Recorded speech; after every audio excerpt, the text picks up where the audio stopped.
Price the Lord. വിശുദ്ധ വേദവചനത്തിൽ വളരെ സുപരിചിതമായ ഒരു വേദഭാഗം നമ്മുടെ ചിന്തയ്ക്കായി നമുക്ക് വായിക്കാം. ലൂക്കോസിൻ്റെ സുവിശേഷം 6-ാം അധ്യായം 25-ാം വാക്യം. ഇപ്പോൾ തൃപ്തന്മാരായിരിക്കുന്ന നിങ്ങൾക്ക് അയ്യോ കഷ്ടം, നിങ്ങൾക്ക് വിശക്കും. ഇപ്പോൾ ചിരിക്കുന്നവരായ നിങ്ങൾക്ക് അയ്യോ കഷ്ടം, നിങ്ങൾ ദുഃഖിച്ച് കരയും. ദൈവത്തിന് മഹത്വം ഉണ്ടാകട്ടെ.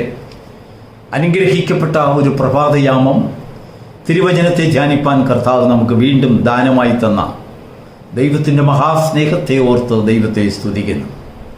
പെന്തക്കോസ്റ്റ് മെസ്സഞ്ചർ യൂട്യൂബ് ചാനലിൽ കൂടെ പ്രഭാത സന്ദേശം കേൾക്കുന്ന പ്രിയപ്പെട്ടവരെ ഏവരെയും കർത്താവ് ധാരാളമായി അനുഗ്രഹിക്കുമാറാകട്ടെ. ദാരിദ്ര്യം അനുഭവിക്കുവാനും ദുഃഖിക്കുവാനും ആരും ആഗ്രഹിക്കുന്നില്ല. നമ്മുടെ ജീവിതത്തിലെ ഏറ്റവും വലിയൊരു ആഗ്രഹം നമ്മളെപ്പോഴും സന്തോഷിക്കുന്നവരായിരിക്കണം, ചിരിക്കുന്നവരാകണം. നമ്മുടെ ഭവനത്തിലും നമ്മുടെ ജീവിതത്തിലും കണ്ണുനീരിനും വീർപ്പുമുട്ടലിനും ഒരു സാഹചര്യം ഉണ്ടാകരുത്. നമ്മളെപ്പോഴും വിശക്കുന്നവരാകരുത്, തൃപ്തിയുള്ളവരാകണം. അപ്പോൾ നമ്മൾ ആഗ്രഹിക്കുന്ന ആഹാരങ്ങളും വസ്തുവകകളും ഒക്കെ അനുഭവിച്ചറിഞ്ഞ് എപ്പോഴും തൃപ്തിയുള്ള ഒരു ജീവിതത്തിനായിട്ടും എപ്പോഴും സന്തോഷിക്കുന്ന ഒരു ജീവിതമായിട്ടും ഉള്ള ഒരാഗ്രഹമാണ് നമ്മുടെ ജീവിതത്തിലെ വലിയ ആശ, പ്രതീക്ഷ, പ്രത്യാശ, ആഗ്രഹം. നമുക്ക് മാത്രമല്ല, നമ്മുടെ കുടുംബത്തിനും നമ്മുടെ കുഞ്ഞുങ്ങൾക്കുമൊക്കെ ഇങ്ങനെ അനുഗ്രഹിക്കപ്പെട്ട സമൃദ്ധപരമായ ഒരു ജീവിതം ഉണ്ടാകണം. നമ്മുടെ അധ്വാനം, നമ്മുടെ ജോലി, വേല, ഇതെല്ലാം അതുകൊണ്ടാണ്. നല്ല ജോലി വേണം, നല്ല വാഹനം വേണം, നല്ല ഭവനം വേണം, നല്ല ശമ്പളം വേണം, സാമ്പത്തികമായി നമ്മൾ ആഗ്രഹിക്കുന്നതൊക്കെ വാങ്ങാൻ ഒരു കഴിവ് വേണം, മറ്റുള്ളവരുടെ മുൻപിൽ നമുക്ക് കുറവ് വരരുത്, വീട്ടിലൊന്നും ദാരിദ്ര്യം ഉണ്ടാകരുത്. ഇതേതൊരു മനുഷ്യനും, ദരിദ്രനും ധനവാനും, എപ്പോഴും അവൻ്റെ ഹൃദയത്തിലുള്ള ഒരു അടങ്ങാത്ത ആഗ്രഹമാണ്. പക്ഷെങ്കിൽ ദൈവം ഇവിടെ നമ്മുടെ പ്രതീക്ഷയ്ക്കും ആഗ്രഹത്തിനുമൊക്കെ വിപരീതമായിട്ട് കർത്താവ് പറയുന്ന ഒരു കാര്യം, ഇപ്പോൾ തൃപ്തരായ നിങ്ങൾക്ക് അയ്യോ കഷ്ടം, നിങ്ങൾക്ക് വിശക്കും. എവിടെ വെച്ച് വിശക്കുമെന്നാണ്? സ്വർഗത്തിൽ വെച്ച് വിശക്കുന്ന കാര്യമാണ്. സ്വർഗത്തിൽ വിശപ്പില്ലല്ലോ. ദൂതന്മാർക്ക് തുല്യരായിട്ട് നാം വാഴുകയില്ലേ? അതിൻ്റെ അർത്ഥം ഈ ഭൂമിയിൽ വെച്ചാണ് മനുഷ്യൻ ഇതൊക്കെയും അനുഭവിക്കേണ്ടത്. ഇപ്പോൾ വിശക്കുന്നവരായ നിങ്ങൾക്ക് അയ്യോ കഷ്ടം. കർത്താവ് പറയുകയാണ്, നിങ്ങൾക്ക് തൃപ്തി വരും. ഇപ്പോൾ തൃപ്തി അടഞ്ഞ് ഫുൾ നിറഞ്ഞവരായിരിക്കുന്ന നിങ്ങൾക്ക് അയ്യോ കഷ്ടം, നിങ്ങൾക്ക് ദാരിദ്ര്യം എന്ന് പറയുന്നത് ഒന്നും ഉണ്ടാകും. ഇപ്പോൾ സർവ്വസമയവും സന്തോഷിച്ച് ദുഃഖത്തിന് ഒരു വഴിയുമില്ലാതെ എവിടെ പോയാലും സന്തോഷം, ആഗ്രഹങ്ങളൊക്കെ സാധിക്കത്തക്ക രീതിയിൽ വളരെ പോസിറ്റീവായിട്ടുള്ള ഒരു ലൈഫ്, സാമ്പത്തികമായിട്ടും എല്ലാം വളരെ ഉന്നതമായ ഒരു നിലയിൽ നിൽക്കുകയാണെങ്കിൽ നമ്മുടെ ഭവനത്തിലൊക്കെ ചിരിയും ആഹ്ലാദവും സന്തോഷവും തിമിർപ്പും ഉല്ലാസവും പാർട്ടിയും എന്ന് വേണ്ട നമ്മുടെ വാക്കുകളെല്ലാം സന്തോഷം കൊണ്ടും ചിരി കൊണ്ടും നിറഞ്ഞതാണ്. നമ്മൾ കരയാൻ ആഗ്രഹിക്കുന്നില്ല. പക്ഷെങ്കിൽ കർത്താവ് പറയുന്നു, നിങ്ങൾക്ക് അയ്യോ കഷ്ടം, നിങ്ങൾ കരയും. അപ്പോൾ കരച്ചിലും വിശപ്പും ദാരിദ്ര്യവും സന്തോഷവും നിറവും സമൃദ്ധിയും എല്ലാം ദൈവം ഈ ഭൂമിയിൽ വച്ചിട്ടുണ്ട്. അതെങ്ങനെ അനുഭവിക്കണം?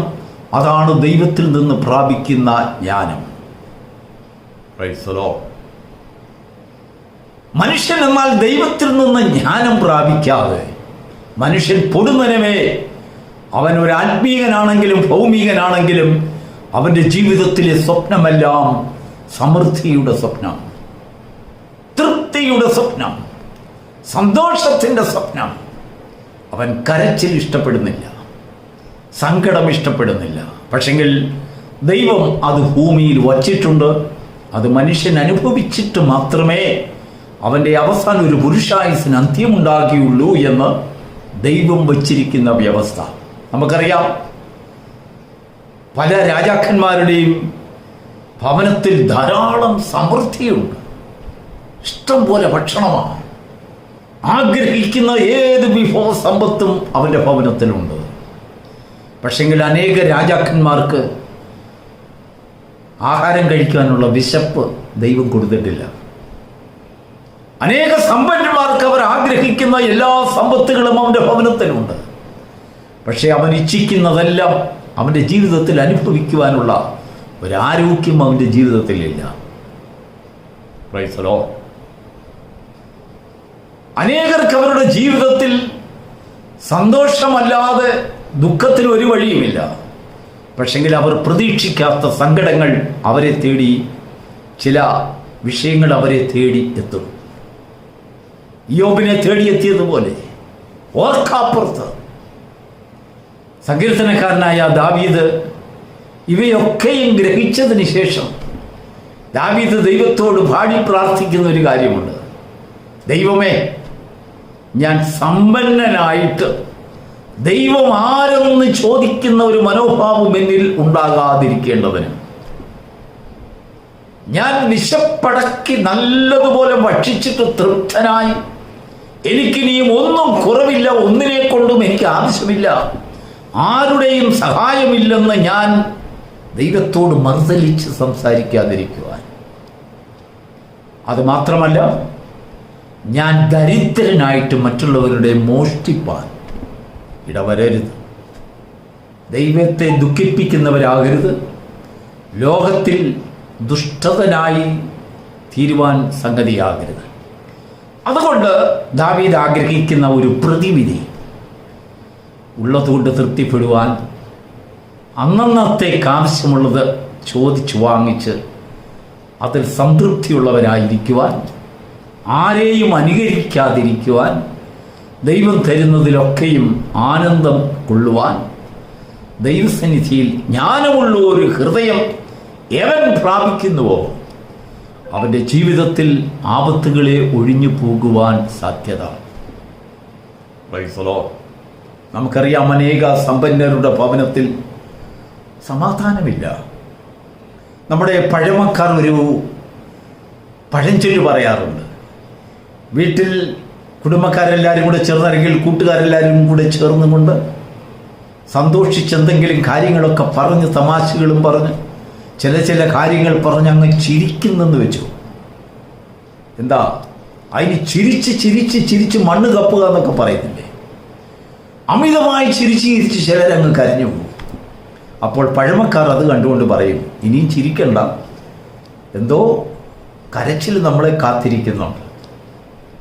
Price the Lord. ചിലരുടെ അനുഭവങ്ങൾ കൊണ്ടാണ് അവർ പറയുന്നത്. അമിതമായിട്ടുള്ള ചിരി ചില സങ്കടങ്ങളെ ക്ഷണിച്ചു വരുത്തുന്ന സാഹചര്യമാകാൻ സാധ്യതയുണ്ട് എന്നവർ ഉപദേശിക്കുകയാണ്. ദൈവത്തിന് മഹത്വമുള്ള. ഇവിടെ കർത്താവ് പറയുന്നു, ഇപ്പോൾ നിങ്ങൾ ചിരിക്കുന്നവരാണ്. നിങ്ങൾ ചിരി മാത്രം ആഗ്രഹിക്കുന്നു. നിങ്ങൾ സങ്കടം ആഗ്രഹിക്കുന്നില്ല. നിങ്ങൾ വിപത്തുകളെ ആഗ്രഹിക്കുന്നില്ല. കുറവുകളെ ആഗ്രഹിക്കുന്നില്ല. നിങ്ങളുടെ ഭവനത്തിൽ എപ്പോഴും സമൃദ്ധി നിങ്ങൾ ആഗ്രഹിക്കുന്നു. അതിനാൽ ദൈവം നിങ്ങൾക്ക് വേണ്ടി വെച്ചിരിക്കുന്നത് ചില സങ്കടങ്ങളുടെ അവസ്ഥകൾ, വിശപ്പിൻ്റെ അവസ്ഥകൾ. നമ്മുടെ ദാരിദ്ര്യവും വിശപ്പും എല്ലാ കാലവും നിലനിൽക്കുകയില്ല. നാം ഇന്ന് ദുഃഖിക്കുന്നവരും സങ്കടപ്പെടുന്നവരും ആവലാതിപ്പെടുന്നവരുമാകാം. അനേക കുറവുകൾ നമ്മുടെ ഭവനത്തിലുണ്ട്, പോരായ്മകളുണ്ട്, ബലഹീനതകളുണ്ട്, ജീവിതത്തിൽ പല താഴ്ചകളുണ്ട്. എന്നാൽ ദൈവത്തിൽ നിന്ന് ജ്ഞാനം പ്രാപിക്കുന്ന ഒരു മനുഷ്യൻ, അവൻ്റെ ഹൃദയത്തിൽ ദൈവസന്നിധിയിൽ അവൻ ഏറ്റുകൊള്ളുന്ന ഒരു വചനമുണ്ട്. എൻ്റെ ദാരിദ്ര്യവും എൻ്റെ കുറവും എപ്പോഴും നിലനിൽക്കയില്ല. ഒരു ദിവസം ഇതിനെല്ലാം ഒരന്ത്യമുണ്ടാകും. ഒരു സന്തോഷം എന്നെ തേടി വരും. അതിശയകരമായ ചില വഴികൾ എൻ്റെ മുൻപിൽ കർത്താവ് തുറക്കും.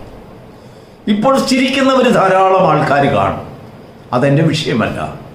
ദൈവം എനിക്ക് ചിരിക്കുവാനും സന്തോഷിക്കുവാനും ചില സാഹചര്യങ്ങൾ ദൈവിഷ്ടപ്രകാരം എനിക്കായി ഒരുക്കിയിട്ടുണ്ട്. നിന്റെ സന്തോഷത്തിൽ മാത്രം നീ മതിമറന്ന് ഉല്ലസിക്കുന്നവനാകരുത്. നിന്റെ ജീവിതത്തിൽ ഒരു സങ്കടം വരുമ്പോഴും അതിനെ താങ്ങി ഉൾക്കൊള്ളുവാനും ദൈവസന്നിധിയിൽ സമാധാനം കണ്ടെത്തുവാനും പ്രാപ്തിയുള്ളൊരു മനുഷ്യരായി നിനക്ക് ജീവിക്കാൻ സാധിക്കുന്നുണ്ടെങ്കിൽ നിന്നെയാണ് ദൈവത്തിന് കുറിക്കൊള്ളുവാനുള്ളത്. നിന്നെയാണ് നീതിമാനെന്ന് ദൈവത്തിന് വിളിക്കുവാനുള്ളത്.